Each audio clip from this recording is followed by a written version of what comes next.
Once again, a nation once again. Hello, everyone, and welcome to the latest podcast from the Independent Activist here in Belfast.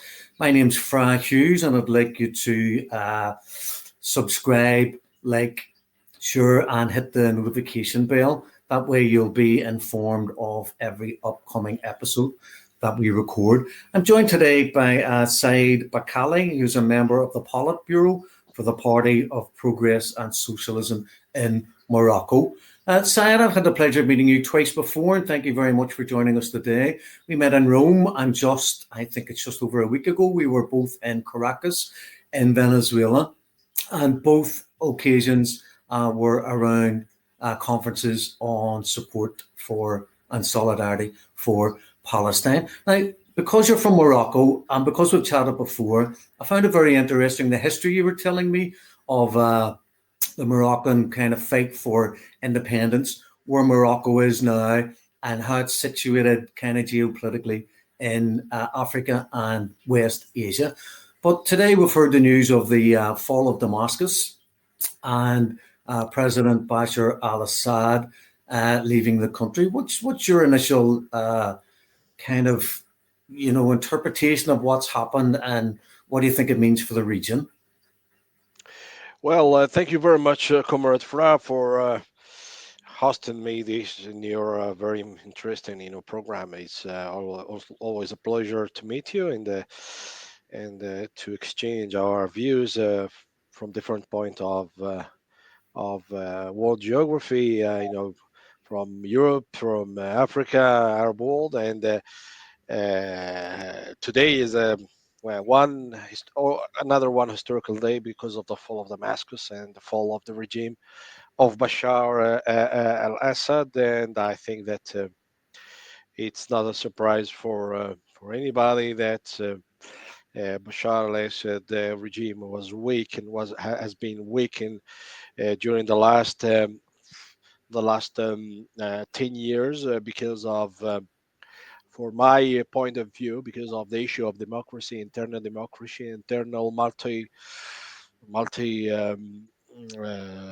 multi-sphere of political views, and for that, the regime was weakened by the first revolution that has started in 2013, and today, because of international agreements between the different forces in Syria, mainly Russia, Iran, Qatar, Arab world, Turkey also. They have all has agreed and convinced Bashar al-Assad in order to leave the power and do a kind of transition in Syria. We have seen how the Syrian troops, the Syrian army, withdrawing from their position, and the position has been taken by the revolutionary troops, or جبهة تحرير الشام. Yes, okay. I understand there's going to be different political kind of views and outlooks on this. I have to say, from my perspective, from where I come from, I mean, when Turkey and Qatar and America and Israel are all in alignment to remove the Syrian Arab Republic, which was a secular government, which treated, I believe, everyone equally under the constitution, I personally think it's a black day for the Syrian people and a black day for the region. I've already been arguing online, which it shouldn't be, with people from the Socialist Workers' Party or jumping up and down. They did the same when Gaddafi went. And you look at the state of Libya, and I fear there'll be a balkanization of Syria between Turkey and Israel, but we'll have to wait and see what happens. But I agree that President Assad left partly on the grounds to prevent further bloodshed. I've also heard people describe what you, brother, have described as the weakening of the state, and the fact that basically they've told the Syrian Arab army to stand down in order to prevent further loss of human life, especially among the civilians who have not yet fallen under the hands of these some of these bloodthirsty thugs. So we'll move on then to Morocco. And a lot of people like myself wouldn't really know much about the history of Morocco. So I know there have been national wars of liberation all across West Asia, all the way across Africa, as a fight against colonialism. So would you spend a few moments telling us how the revolution came about, what its aims were, did it succeed, where is it now, and what are things like in Morocco, please? Well, Morocco, I think that Morocco is one of the very old countries of the world. It's a country of a state. It's a state of more than 12 centuries. Started with the first, the first dynasty. That is the Idris dynasty, and passing by Morabit, Mohed, Sadi, Al Marini, and then Al Alawi dynasty. That is the state today. Is a monarchy, is a constitutional monarchy, and we have been under the colonization of a multi-party colonization. We have been colonized by France and by Spain, and Tangier, that is my natal city, my native city, and I am talking to you now from Tangier, is was under international occupation um for more than 40 years. So Morocco has gained its independence on 56 after a revolution of people against the colonizers, French and Spanish colonizers. It was a revolution made by the king and the people, both of them, and was uh, headed by the national movement, Moroccan National Movement for Independence. Our party is Party Progressive Socialism, is the former Communist Party. We have been founded on 43. Last year we were celebrating the 80 years of the starting of the party, and we have been always engaged in this struggle for the liberation of our country, Morocco. Um, but Morocco, we have still some issues at the level of our territorial liberation. We still have two cities that are colonized, Ceuta and Melilla, colonized by European Union, Spain and the European Union. And then we have also the conflict in the Western Sahara that is still going on. Okay, well, maybe you'd like to explain a wee bit more about that. I've heard about the conflict in Northern Sahara. I believe that when the French left, they kind of bequeathed or handed over Northern Sahara to Morocco. Has it always been part of the Moroccan kind of sovereign nation? I'm not fully up to date on this, which is why Well, it's so important to hear what's happening. yeah, well, for the Western Sahara, it was have been, Morocco has always been a big country, a big state. We have defeated the Ottoman Empire, so we were, let's say, the only Arab Maghreb country that was out of Ottoman Empire. We had always our state, our central national state here in Morocco, and then after the the Sykes-Picot and the division of the borders in all the Arab world, and especially in the north of Africa, that is Maghreb. We have seen how the Sykes-Picot and the imperialist powers, they have divided our countries, and they have used the liner lines in order to separate our countries. It's if you look at the map of the north of Africa, it's a kind of joke, but is a very heartful joke because it has created a lot of conflict between our countries. I am talking about Sudan, Libya, Tunisia, Algeria, Morocco, and Mauritania. So, and also Mali and Niger and Chad. So all these countries, they have suffered from this kind of division that has hurted, the national sovereignty. In fact, in the Moroccan Western Sahara, it was occupied by the Spanish government, the Spanish state, and then Morocco on um, 60 on 56 of the last century has gained its independence, but it was a partial independence, and then it has liberated the other parts of the southern of Morocco. We are talking about Sidi Ifni and Tarfaya, that they are also part of the Sahara, the desert. And then on 75, Morocco and all the national powers has organized what we call the Green March, and the people from all the parts of Morocco, they have crossed the artificial borders that were built by the Spanish troops, and has crossed in order to meet their brothers, from the Sahara. But from that time, the conflict has been on. Before that, the Green March, Morocco has gone to the the the fourth commission of the United Nations.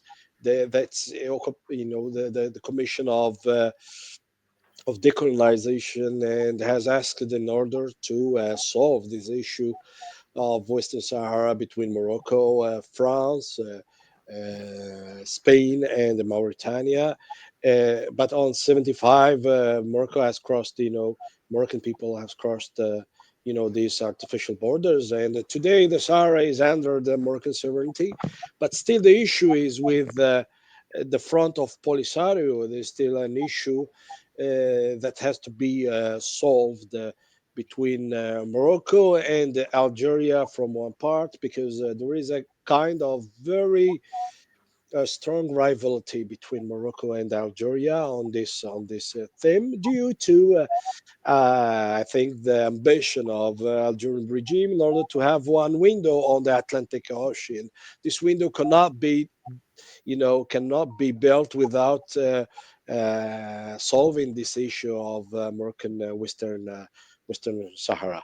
But in our party, we are for a solution, a sustainable, just, peaceful solution based on an advanced autonomy in our southern regions, where all the people, all the cities, Moroccan cities, have to be treated on equal, with the same rights and the same obligations.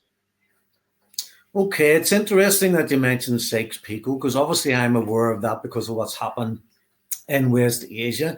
Just for those people who don't know, Sykes-Picot was the French-English agreement made during the First World War as a prelude to the demise of the Ottoman Empire, where they took West Asia and now I understand parts of Northern Africa. They just took out a pen and arbitrarily drew new borders. They destroyed Transjordan and made Syria and Lebanon and Palestine and other countries within West Asia. The idea being that they would create new states and then create internal contradictions within these states by bringing people who had different culture, potentially different languages, sometimes different religions, and putting them all in a melting pot and then putting in a puppet regime, or creating countries like Saudi Arabia and creating a monarch in order to control not only the resources of the nations that we're referring to, but also to create external tensions. So you see problems between Saudi Arabia and Iran today. They created Israel as this Western hegemonic footprint through the Balfour Agreement, which was also in and around 1917. So in the Western Sahara, is there an independence group that wants an independent Western Sahara, or what exactly is happening there so people are Well, fully aware of the dynamics? well, there is a front that is called Polisario, is the Front Liberation for Saki Hamra and Wadi Dehab. It's hosted by Algerian regime. They are located in Tindouf, in the capital of Hamada, and they are asking for a referendum referendum for to self auto determination. But after 50 years of conflict, there is a different reality in the Sahel because today we have seen how there is a huge development in the infrastructure southern cities like Layun, Dakhla, Smara, and Bujdur, and the Zag, where there are the Tantan, also Gulmi, and Sofia. There is a huge development, and there is a very also interesting infrastructure that has been made by public investments of the Moroccan states. So the people there, they are living peacefully. They are they have been inside integrated in the political, economic, and social context of. I'm talking about Moroccan context, and we as a party, we have sections in the southern zone, in Sahara regions. We have sections of the party. We have also delegates. We have. Also Sahara, we elected people that they are running, that they are governing themselves through the public institutions. We are talking about communal councils, regional councils, and also deputies in the parliament. As I told you when we were in the during our stay waiting for the flight in the airport of Caracas. Very big personalities in Morocco. They are originated from southern provinces of Sahara, and they are taking big cargoes in our state and also in our party and in other different parties. So this is the reality of the southern provinces of Morocco, the regions of the Sahara, and then we have to overcome, the differences between Morocco, Algeria, and the Polisario, and come together to sit down and agree on a form of autonomy that is satisfactory for all the sides, based for sure on human rights and international law. Okay, that's excellent. So, just for conversational purposes, if you set aside Morocco's claim and you set aside Algeria's claim and you had a referendum, what way would that break down? Is there a division within the communities themselves, or are there people who see themselves as Algerian, people who see themselves as Moroccan, or what's the breakdown, and what do you think people would vote for if they had a choice? Independence, join Morocco, or join Algeria? Yeah, there are some. Well, they are not asking for join Algeria because Algeria is working on the backstage, but they are asking for. There is a group that is asking for separation from Morocco, and this group is working from the Algerian territory. Uh, there are some, for sure, Sahrawi people that they are asking also for not to have this referendum because for them is not beneficial because for them they are Moroccans. They have been always inside Morocco and they don't agree to have one referendum. In fact, Morocco has agreed to organize a referendum, and that's why there is the MINURSO troops of the United Nations in Sahara. But from the 90s of the last century, there is technical issues and problems in organizing this referendum based on who has the right and who has the eligibility to vote in this referendum. So there are different point of views. There are that they say that the Moroccan people, all the Moroccan people has to have to vote, and others they say no, only the people that they are originated from the southern provinces they have to vote. And then there are people inside the Moroccan Sahara. I mean, the sheikh and the heads of the tribe. They said we are supposed to be the one that say who has to vote and who doesn't have the right to vote. So mainly it is a very technical issue and the problem. And instead of doing a referendum, Morocco has proposed on 2007 in order to give full autonomy of the region of the provinces under the Moroccan sovereignty, and it is for people from the region, the three regions of the Sahara to govern themselves. Okay, well, in the short term, as an outsider, autonomy would sound a way forward to me to allow people that modicum of self sovereignty. And then somewhere down the line, the greater issue of uh, whether or not it becomes fully integrated with Morocco or becomes more independent will, I assume, kind of bring itself to the political arena. So we maybe move on. If you're in Africa, I'm interested in your views on the likes of Burkina Faso and Niger and the countries that have thrown off. I mean, all these countries fought revolutions. People died in order to liberate their countries from foreign colonial occupation. But that occupation, it could be argued, never left.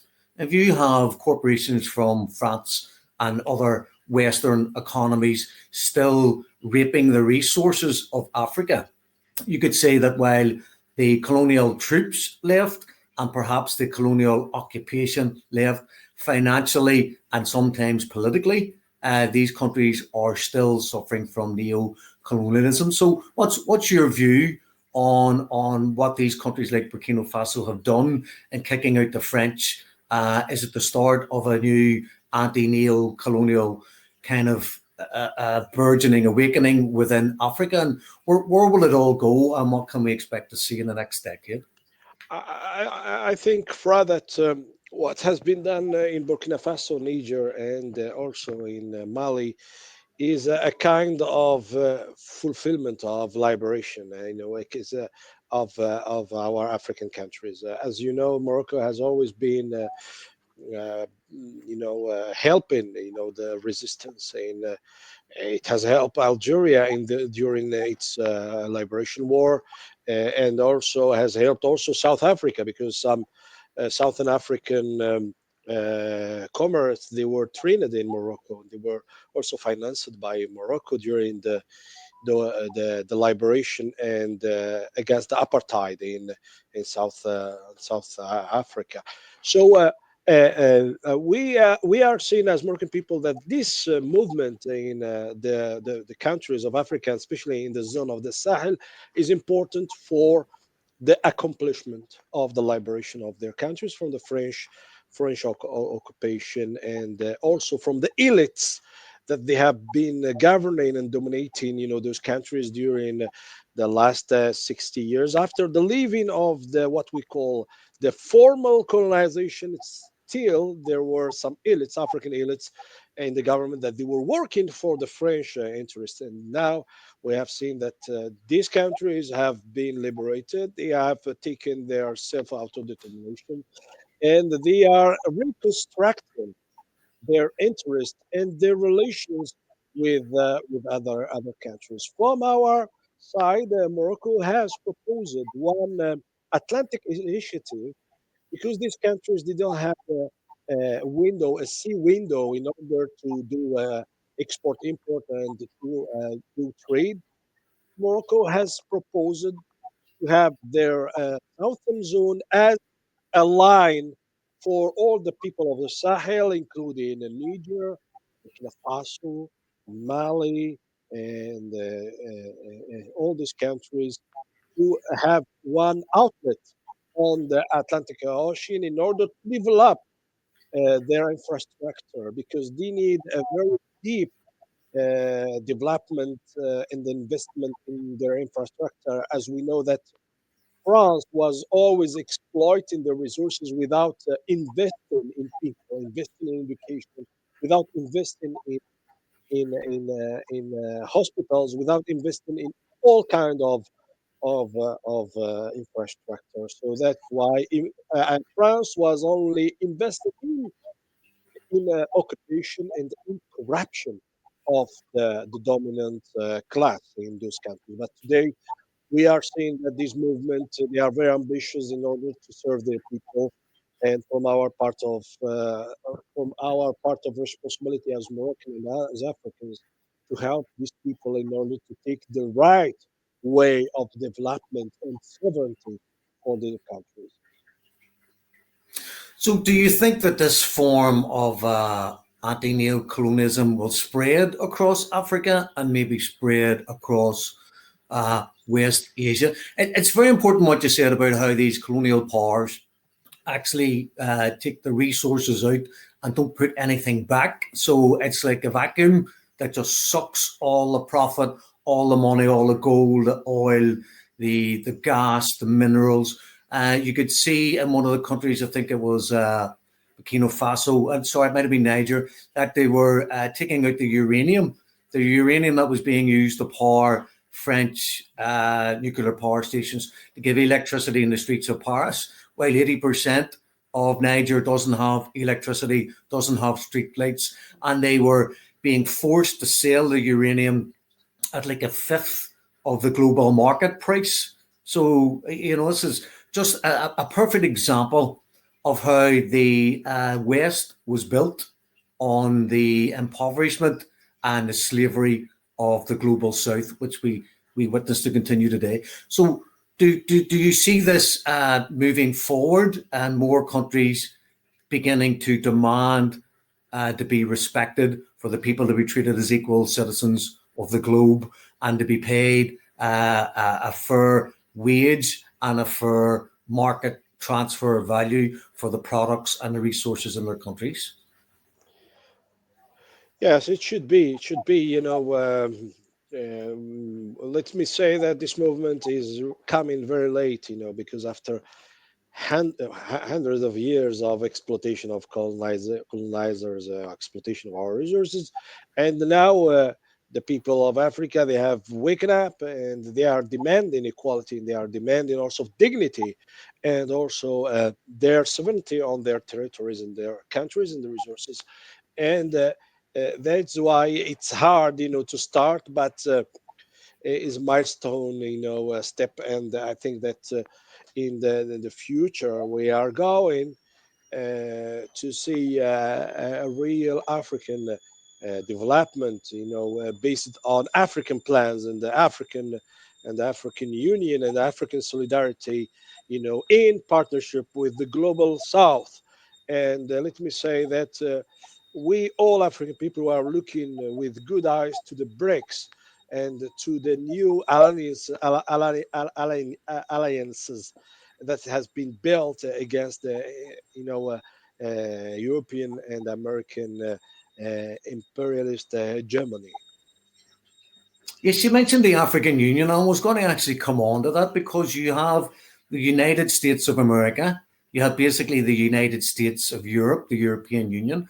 Do you think we will see the formation of the United States of Africa, where countries come together in order to have a broader convergence of both economies and perhaps a joint foreign policy when it comes to internal interruptions within states by outside provocateurs? And do you think there'll be a time and a space where the African Union, this United States of Africa, will join globally with the rest of the global South, with the countries in Latin America and the Caribbean? And finally, the Belt and Road Initiative. What's your perspective on China uh, investing in the infrastructure in Africa in order to promote its own external interests? Well, this the organization of the African Union today is working, but in a very limited way. We are hoping to have one wider cooperation and collaboration between African Union based on, as you said, United African states or countries where we can have our own resources in exchange. We have a lot of resources and a lot of potentialities, and we have also youngsters, young people that can work, active population. Um, Unfortunately, this active population today is going to European Union and to work in the United States. But these people, they are they can help in develop their own countries. This cooperation south-south is very important between our countries because we have all what is needed for our renaissance and our development, and for sure, the cooperation and the partnership with other global South powers is very welcomed. We are looking forward to reinforce our relation, our commercial, economic, political relations with Latin America and also with China and Russia. So for the European, for the African countries, it's important to get out of the European colonization and to uh, uh, uh, to strengthen the links and the cooperation between each other in order to be one force and one hand against Occidental, and Western uh, imperialism and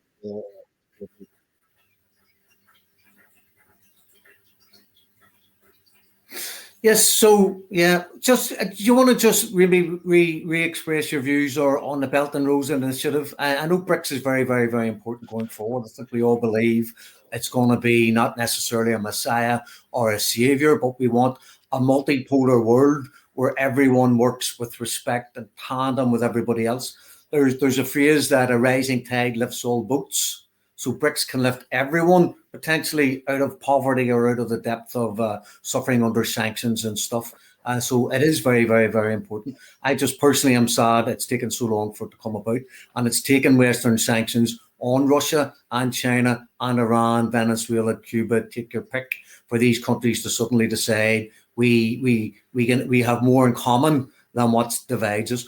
But the Belt and Road Initiative, it's good for Africa, it's bad for Africa. What's your opinion? well, multipolarity is very important because this is what we are looking for: is a multipolar world where all the countries are respected. They are respected in their sovereignty, respected in their rights, respected and treated as with equal standards. With today international institutions, including the United Nations, we say how in the Security Council, five countries they have the right of veto. This is not just. This is not fair. We need new organizations. We need a new apparatus, international apparatus, where every country has the right to vote, and every country has a heardful voice, and this cannot be reached without a multipolar world. Uh, we have suffered from the monopolarity of the United States in the Western countries during the last, I mean, 50 years. But today we are insisting in our countries in order to build a new world where all the countries are equal and where we have to be all together in order not to come back to the monopolarity where one power is governing and dominating all the world. Absolutely. I mean, that would be true democracy. You shouldn't have a Security Council. You should have everyone in the UN has a vote, and then the democratic right of all those voting will choose which countries get sanctioned if that's what the globe requires, or who gets UN intervention rather than America, the EU, the Five Eyes of Canada and Australia, all being involved in these things. I suppose maybe we just have a few minutes left, Said. So, in order to kind of wrap this up, if we go back almost full circle now, not to Syria, but to Israel, what is the official position of Morocco to the Zionist state? Set aside what's happening in Gaza for 1 second. Just what is the official position between Morocco and Israel politically, economically, and then you maybe just maybe want to tell us what you think, even on a personal level, of what's happening in Gaza and God forbid beyond. Well, the official position that have been announced, on 2020, I think, by the Trump declaration on the three parties, agreement between Morocco, United States, and Israel. And Morocco in 2020 has entered in one processes of normalization with the Zionist state. But after the 7th of October, we have seen how there is a revision, a review in the Moroccan position, I mean, official position, because people in Morocco were always against relations with the Zionist Union. So after the 7th of October and with the start of the Operation Tofan al-Aqsa, they have there have been, a kind of reluctance and frozen of the relation between Moroccan government and the Zionist formation of Israel.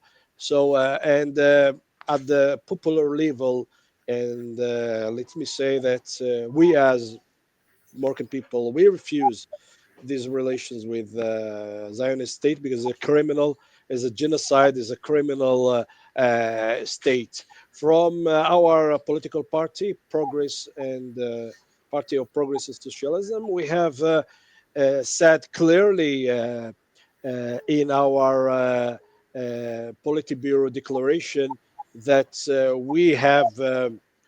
we are against this kind of relations because we cannot give legitimacy to this criminal state, this state that is led by war criminals, declared war criminals by the International Penal Court. So that's why I think that in Morocco, and as you can see, you can open, the internet and look at the manifestations that they are going in Morocco in solidarity with Palestinian people and also against the Zionist formation of Israel. One city is Tangier, now is compared to Sana'a in Yemen. There are two cities that they are continuously uh, going in manifestations and demonstrations in the street. I'm from Tangier, and every 2 3 days there is one march or manifestation for Palestine. Also, from our party, we have organized a lot of solidarity activities with Palestinian people, including activities where the Palestinian ambassador is present and giving the opening speech. Okay, then just finally, what do you think's going to happen in West Asia in the next decade? We have seen things change in one day on October the 7th. We've seen a change in 2 weeks in Syria. Uh, what are your fears for the next decade in that region? Well, the fears for the next decades is, let me say, is not coming from the Zionist formation. It's coming from the Arab countries and from the people, because the people, they have to understand, to have consciousness that they are targeted by imperialist powers, hated by United States, and used, and the Zionist formation is used in order to divide our people and to dominate our country. So we have to be very conscious of this battle, of this struggle, and do not let the Zionist criminals and also the imperialist powers to enter in the zone more and hostage our fate for the next generations.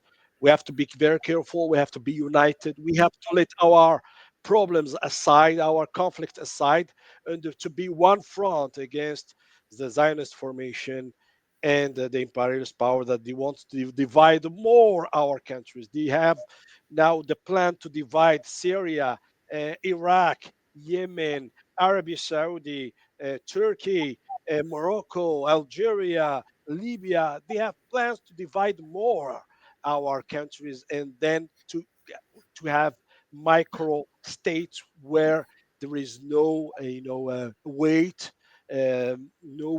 for these countries in order to control them more in the future, unfortunately. Very sad, very dark days in front of us, I fear. Said Bakkali, Politburo member of the Party for Progressive Socialism in Morocco. Thank you very much, brother. Thank you. Take care. Thank you very much, brother, and let's us meet in another occasion. Thank you. 100%. Bye bye. See you soon. Bye. Thank you.